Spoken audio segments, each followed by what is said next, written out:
अस्सलाम वालेकुम dear students, उम्मीद करता हूँ आप सब लोग खैरियत से होंगे।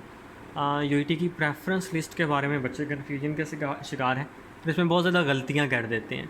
तो हमने उन गलतियों से अवॉइड कैसे करना है, कैसे बचना है, उसके बारे में आप लोगों के लिए एक वीडियो बनाई है। आपके सामने सबसे पहले मैंने एक सैम्पल प्रेफरेंस लिस्ट बनाई है, ठीक है, जिसमें मैंने mechanical engineering Lahore A1 category को ऊपर रखा है।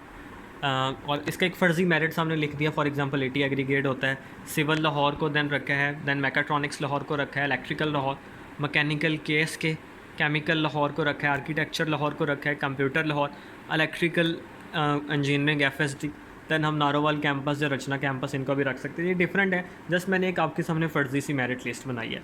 अब इस मेरिट लिस्ट को हमने जब भी बनाना है तो हमने कैसे बनाना है। फॉर एग्ज़ाम्पल एक बच्चे का जो एग्रीगेट है वो जब हमारा टेस्ट हो जाता है और उस बच्चे का एग्रीगेट बन जाता है, मैं एक्सपोज कर लेता हूँ, उस बच्चे का एग्रीगेट आलमोस्ट 76 के करीब है और उसने ये प्रेफरेंस लिस्ट बनाई हुई थी।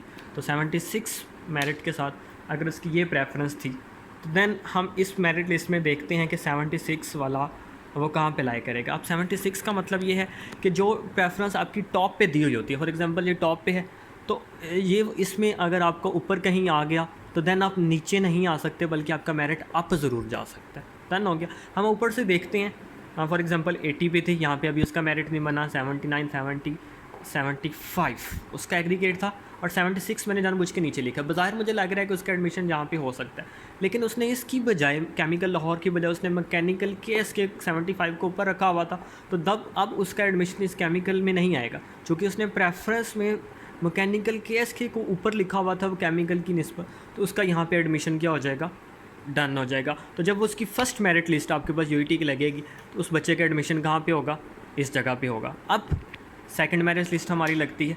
अब सेकंड मेरिट लिस्ट में उस बच्चे का नाम इन ऊपर में किसी में भी आ सकता है, लेकिन वो नीचे नहीं आ सकता। समझ आ गई है कि ऊपर के लिए वो ऊपर वाली जो फील्ड्स रह गई, अब 1 2 3 4 फील्ड्स ऊपर है, अगर उसका मेरिट यहाँ कहीं पे बन जाता है, सेकंड में मेरिट डाउन होता है। फॉर एग्जांपल मैं सेकंड भी लिख लेता हूँ, ये 80 वाला डाउन होके आपके पास 79 पे आ जाता है, ये 79 वाला 78 पे आ जाता है, 78 वाला फॉर एग्जांपल 76 पे आ जाता है और 77 वाला 74 के ऊपर आ जाता है for example.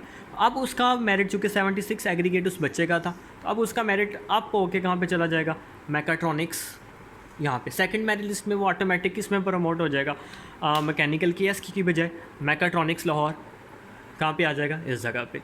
Then third merit list के अंदर अब उसका नाम ऊपर तो जा सकता है, नीचे नहीं आ सकता। अब फर्स्ट मेरिट लिस्ट के बाद बच्चा चाहता कि जी मैं रिलायबल हूँ कि मेरा यहाँ पे एडमिशन हो जाए, मैं इससे ऊपर वाली फील्ड्स में नहीं जाना चाहता, तो बच्चा अपने मेरिट को यहाँ पे फ्रीज़ करवा सकता है। ये बच्चा को एप्लीकेशन देना होती है और बच्चा अपना मेरिट यहाँ पे फ्रीज़ करवा सकता है। सेम वो चाहता है कि नहीं मैंने ऊपर प्रमोट होना है, देन ऊपर के लिए अब नेक्स्ट उसमें मैकाट्रॉनिक्स में अभी भी इसको लगता है कि जी मैं मेरे लिए मैकाट्रॉनिक्स बेटर है, मैं ऊपर वाली फील्ड्स में नहीं जाना चाहता थर्ड मेरिट लिस्ट में, क्योंकि थर्ड लास्ट होती है, तो फिर थर्ड में वो ऊपर प्रमोट हो सकता है, सिविल या मैकेनिकल में। डाउन अब नहीं आ सकता। हाँ, डाउन ग्रेडिंग का मैं आपको ऑप्शन बता देता हूँ। आपके पास यूईटी में लगती है फोर्थ मेरिट लिस्ट, ये चौथी मेरिट लिस्ट जो लगती है ना, ये लगती है डाउन ग्रेडिंग के लिए। अब डाउन ग्रेडिंग का मैं आपको प्रोसीजर बता देता हूँ। डाउन ग्रेडिंग में आपने ऑनलाइन फॉर्म फिल करना होता है।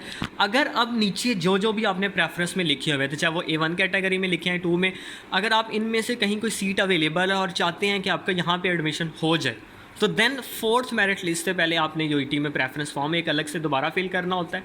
इन आपने जो आपने अपनी फील्ड्स नीचे मेंशन की होती हैं, अगेन कह रहा हूँ, वही फील्ड्स आप सेलेक्ट कर सकेंगे। अब सेकंड में आप मैकाट्रॉनिक्स में या थर्ड में आपका मैकाट्रॉनिक्स तक ही रहा था, अब ऊपर तो आप जा नहीं सकते, आप नीचे आना चाहते हैं वापस, तो नीचे आने के लिए आपको वो थर्ड मेरिट लिस्ट के बाद आपको एक दोबारा से प्रेफरेंस फॉर्म, अब आपका मैकाट्रॉनिक्स में हुआ है, आपकी ये 1 2 3 4 5 6 ये 6 में से आपका सब में मेरिट बन रहा था। फॉर एग्जाम्पल बच्चे को मैकाट्रॉनिक्स पसंद नहीं है, बच्चा आना चाह रहा था जी मैंने कंप्यूटर लाहौर में आना है, ठीक है, वो देखा जाएगा कि क्या कंप्यूटर लाहौर में अभी वो सीट्स हैं, तो आपको प्रेफरेंस में ये थर्ड मेरिट लिस्ट के बाद ये ऑप्शन नज़र आएगा, आप इसको टिक करेंगे और देन आपका यहाँ पे एडमिशन हो जाएगा। तो वो जो डाउन ग्रेडिंग का ऑप्शन होता है वो बाद में आता है। तो इसलिए आप लोगों ने कोशिश करनी है कि आपने प्रीवियस ईयर मेरिट को एक दफ़ा देख लेना है, उसके अकॉर्डिंग अपनी लिस्ट बनाएं। जो हाई मेरिट वाली चीज़ें आपके पास फील्ड्स हैं वो टॉप के ऊपर आएंगी और लो वाली नीचे आएंगी। अगर आपने लो वाली को कहीं ऊपर लिख दिया और आपका उसमें एडमिशन हो गया, तो आपका नीचे वाली जो होंगी वो ऑटोमेटिक आपके ऑप्शंस ख़त्म हो जाएंगे और आप फिर ऊपर ऊपर ही उससे ऊपर वाले ऑप्शंस में तो जा सकेंगे उस नंबर से। फॉर एग्जांपल यहाँ पे जिस तरह ये था कि आपका मैकेनिकल में हुआ था, अब आप आपकी नेक्स्ट सेकंड और थर्ड के अंदर आप ऊपर वाली फील्ड्स में तो जा सकते हैं, लेकिन नीचे वाले में नहीं जा सकते। उसके लिए आपके पास डाउन ग्रेडिंग का ऑप्शन होता है, और वो डाउन ग्रेडिंग में लाजमी नहीं है कि सीट्स बाकी बचे, क्योंकि यूजुअली मैक्सिमम फील्ड्स के अंदर सीट्स फिल हो जाती हैं, तो फिर वो डाउन ग्रेडिंग में बच्चे को बहुत ज़्यादा प्रॉब्लम होता है। तो इसलिए ये मेरिट लिस्ट आपने जब भी बनानी है, इसको काफ़ी एहतियात के साथ बनाना है। आप लोगों की दुआओं का आप लोगों के टाइम का बहुत शुक्रिया। मुझे दुआओं में याद रखिएगा। पाकिस्तान जिंदाबाद। अल्लाह हाफिज़।